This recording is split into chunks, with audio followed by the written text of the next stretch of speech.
2 years ago, OM System released the OM-1, its flagship micro four thirds sensor camera. It proved incredibly popular with outdoor photographers, and never one to rest on their laurels, they worked in close proximity with its users and implemented many useful new features into the OM-1 Mark II. You join me here today in Broadway, where I intend to put this camera through its paces. And in fact, I've got so much to get on with, I'm going to do just that. Sometimes an intro can go on too long. Faffing about.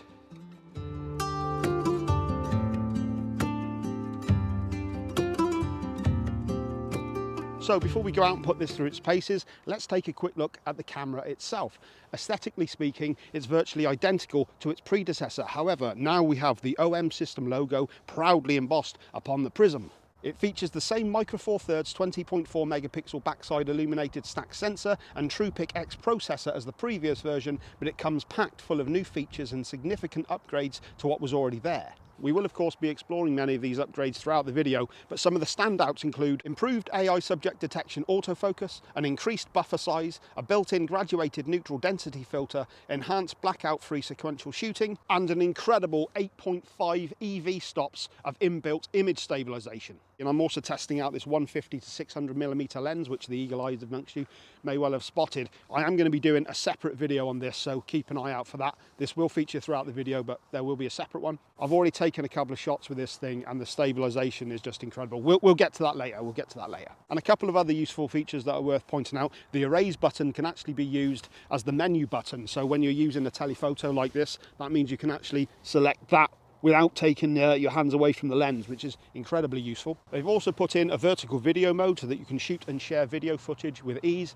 and on top of that we have an improvement to the high res mode, which is now capable of shooting it up to 14-bit RAW. This gives you 3 times the color tones of 12-bit RAW, which is incredibly useful when using post-production.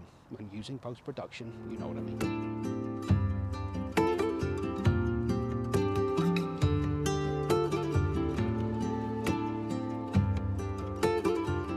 So, let you share my point of view for a bit, if that's good for anybody.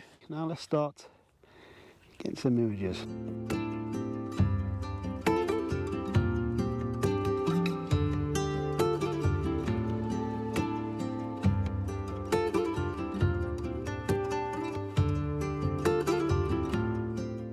So let's get into it. The tagline for this camera is "It's in our nature." So this is very much tailored towards the outdoor photographer. And that's why I chose this location today, because I think I'm going to have the opportunity to do landscapes. There's many deer and grouse here, so I'm hopefully going to be able to get some decent wildlife shots. By the time I get this video out, I would have had the camera for about a week. So you're going to see lots of images from other places as well throughout this video. But should make it interesting. Enjoy for now.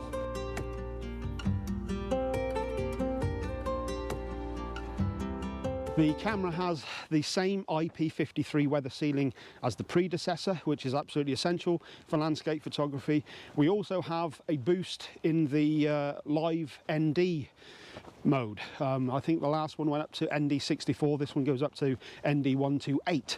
So an extra stop there, which is fantastic. But now we also have a very useful live graduated ND filter, which can be applied in camera. Now this, along with the ND filters, allows for a wealth of creative possibilities, because you can apply these in camera and then use your own filters on the lens as well. So there's gives you a huge amount of options.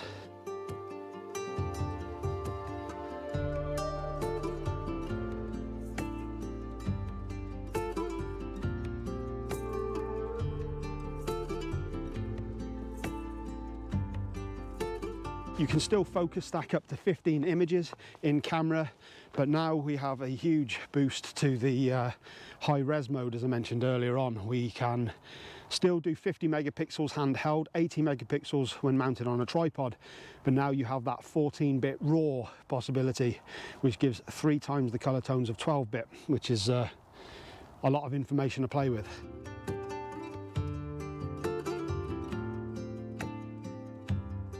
Okay, so now I'm going to be trying out the 150 to 600mm lens. Like I said, there's going to be a separate video for that, so make sure you check it out, because this lens is impressive. Let's see where we're at with this.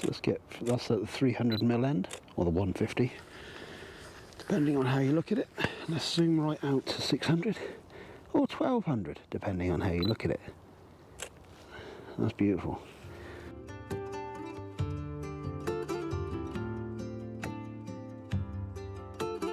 The OM-1 Mark II has been given some serious upgrades to aid the wildlife and bird photographer, and that's exactly what I'm going to try and test out now. I've got the 150-600 on the lens, on the camera, should I say, and as I said earlier, we are going to be having a separate video for that, and I think that's worth checking out because this lens is a beast. Once again, the 8.5 stops of image stabilization. It's just an absolute dream to use this. It's I was just taking some shots earlier on at 600mm, which is essentially 1200mm on a Micro Four Thirds sensor, and shooting handheld, no problems whatsoever. I didn't have it at a particularly high shutter speed either. I think it's around 200 of the shutter speed, and absolutely no issues. And that's of course going to aid significantly shooting in low light situations. It's also worth pointing out that 8.5 stops, that's as high as any camera can go. So it doesn't matter what lens you use on it, you're going to have incredible image stabilization. A car just went past when I was talking, how rude. There is a grouse. There is a grouse. I was able to quickly change then from animal to bird AI with using that menu button on the side there.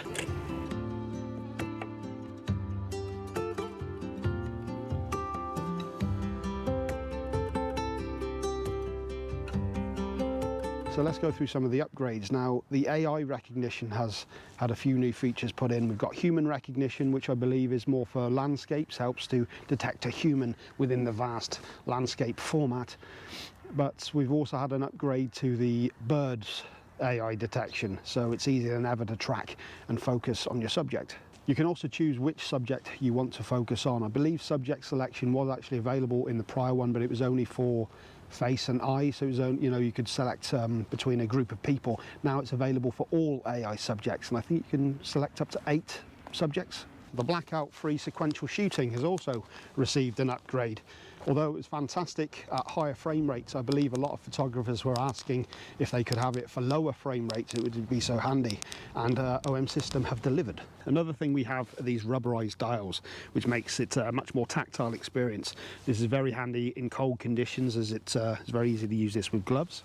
That animal detection is absolutely fantastic.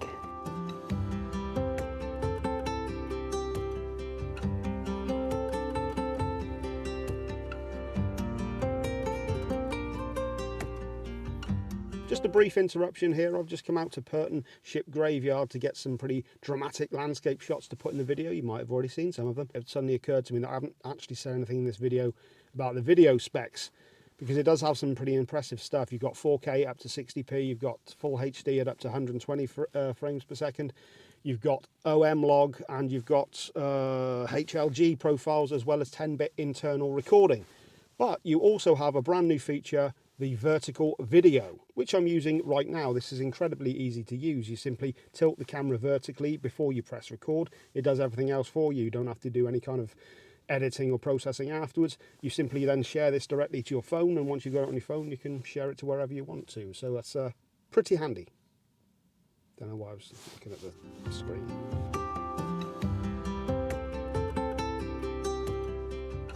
I think it's worth taking a quick time out to mention the macro capabilities of the camera, which are very impressive.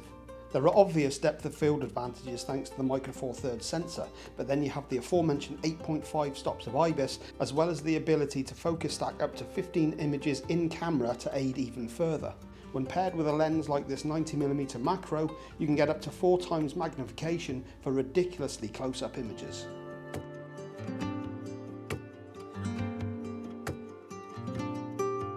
And there we have it, the OM-1 Mark II, an incredibly fun camera to use, packed full of features that I never knew I needed, but now that I've used them, I'm going to notice their absence, I think. For example, the built-in graduated neutral density filter. It was just such an easy thing to be able to use, to be able to access.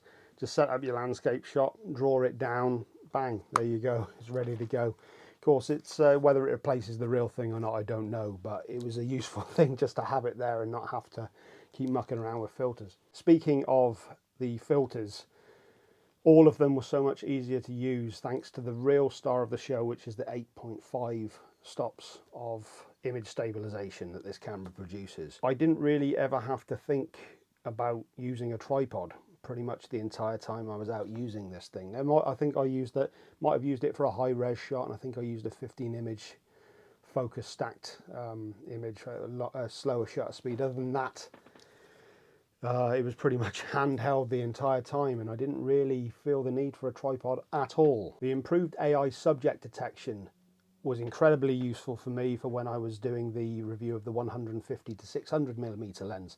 I'm not a wildlife photographer, so that was something that I was struggling with a little. However, the improved subject detection along with the stabilization made my life so much easier, and actually allowed me to be able to complete the video.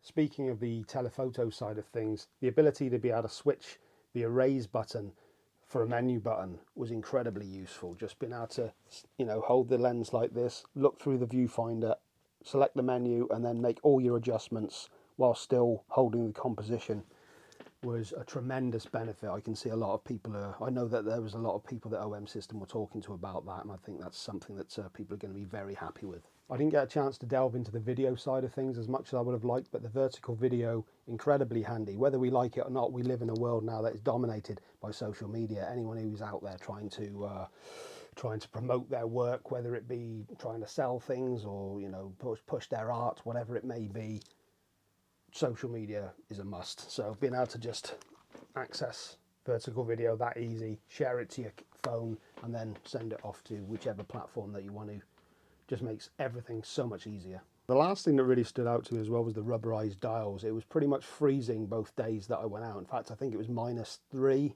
when I was at the bird park, and having these rubberized dials made it it was such a more tactile experience. Even when I was wearing gloves, I was able to just select everything without really too much effort. So well done, OM System. All in all, a very enjoyable camera to use with an intuitive menu and control system that allowed me to adapt to any scenario put in front of me. If you have made it this far in a video, maybe drop a like, leave a comment, and maybe even subscribe if you haven't already. Thanks very much for watching. See you next time.